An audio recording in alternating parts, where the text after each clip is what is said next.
प्यारे विद्यार्थी, आज बीए भाग प्रथम वर्ष के द्वितीय प्रश्न पत्र का अध्याय सिंधु घाटी सभ्यता की विशेषताएं।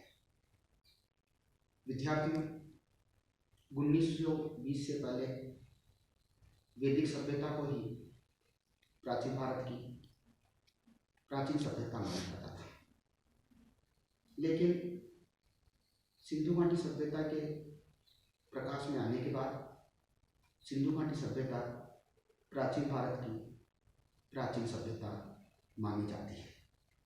जहाँ तक सिंधु घाटी सभ्यता का सवाल है, 1920 से पहले इस सभ्यता के बारे में कोई जानकारी नहीं थी।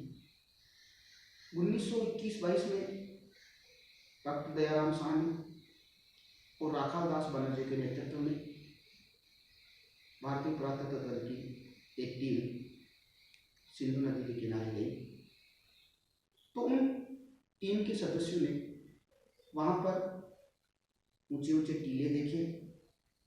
तो उन टीलों को देखकर वो आश्चर्यचकित हो गए और उन्होंने उन टीलों की खुदाई का कार्य शुरू किया। देखते देखते उन टीलों के नीचे भव्य और आकर्षक नगर प्राप्त हुए। उन्हें ही सिंधु सभ्यता के नाम से जाना जाता है। बाद में धीरे धीरे इस सभ्यता का विस्तार क्षेत्र खोज का विस्तार क्षेत्र आगे बढ़ा दिया गया।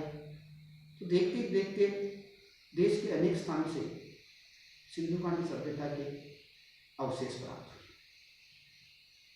जिनमें राजस्थान के कालीबंगा से, पंजाब के रोपड़ से, गुजरात के लोथल से, उत्तर प्रदेश के मेरठ से, हरियाणा के बनावली क्षेत्र से और वर्तमान पाकिस्तान के हड़प्पा और मोहनजोदड़ो क्षेत्र से इस सभ्यता के अवशेष प्राप्त हुए।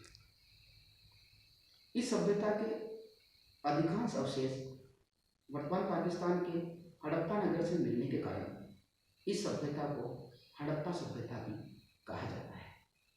खुदाई में जो अवशेष मिले, उन अवशेषों में मिट्टी के बर्तन, चूड़ियाँ, इसके अलावा मोहरे, ताबीज, ऐसी आकृतियाँ प्राप्त हुई। तो इन सामग्री से इस सभ्यता की विशेषताओं पर यदि अपन प्रकाश डालें तो सबसे पहले सिंधु घाटी सभ्यता के अपन सामाजिक जीवन पर बात करते हैं।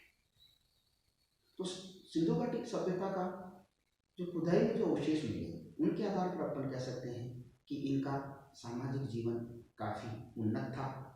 खुदाई में ज़्यादातर नारी की मूर्तियां मिलने के कारण विद्वानों का ये विचार है कि सिंधु घाटी सभ्यता मातृसत्तात्मक सभ्यता थी।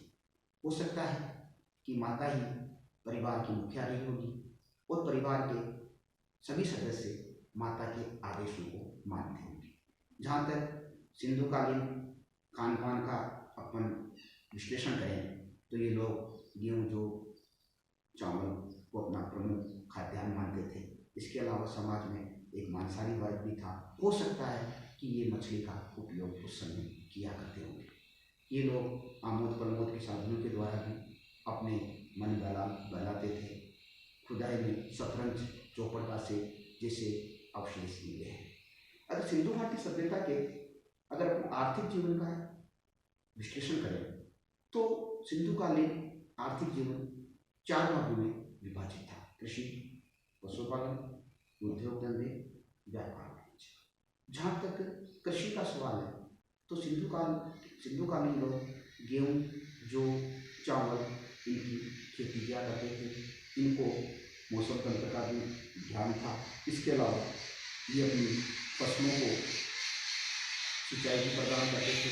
हरियाणा से चावल के ऐसे बनावटी से भी सभ्यता को प्राप्त हुए।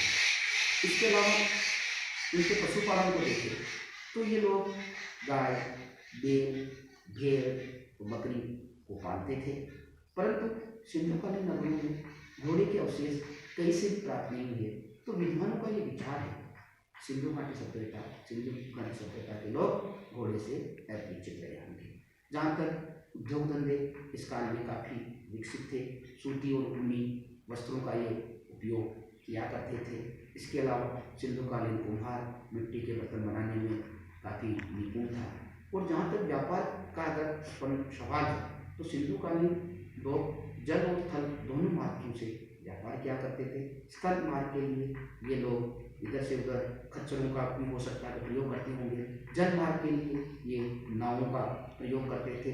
और सिंधुकालीन खुदाई में लोथल एक इनका प्रमुख व्यापारिक बंदरगाह था। इसके अलावा इनके धार्मिक जीवन का अपन विश्लेषण करें तो सिंधुकालीन लोग परम पुरुष की आराधना किया करते थे, नारी का ही सम्मान किया करते थे, वृक्षों की ये पूजा किया करते थे।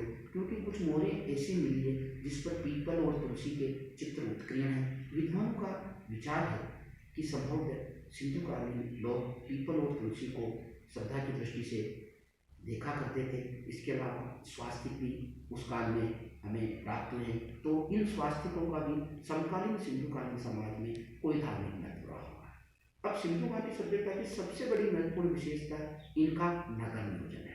सिंधुकालीन नगर नियोजन को अपन इस प्रकार विभाजित करते हैं। सिंधुकाल में सड़कें काफ़ी चौड़ी थी, मिट्टी की बनी हुआ करती थी और बड़ी बड़ी सड़कें एक दूसरे को समकोण पर काटती थी। तो इससे अनुमान लगाया जा सकता है कि उस समय हो सकता है कि यातायात कुछ उनके पास भी रहा हो। इसके अलावा सड़क के दोनों किनारे नाली बनाई हुई थी और शहर के गंदे पानी की निकासी के लिए इन नालियों का उपयोग किया जाता था। सफाई और रोशनी की व्यवस्था भी इस काल में की जाती थी, क्योंकि जगह जगह कचरा पात्र और कूड़ेदान इस सभ्यता की खुदाई में प्राप्त हुए।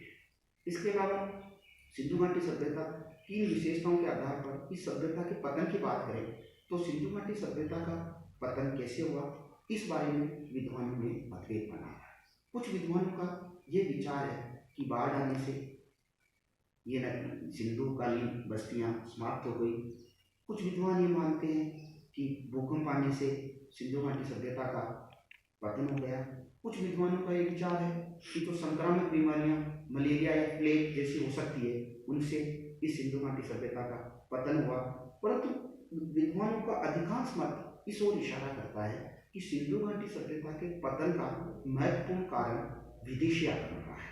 तो विदेशी आक्रमण के बारे में अधिकांश विद्वानों का ये विचार है कि ये विदेशी संभवतः आगे रहे होंगे।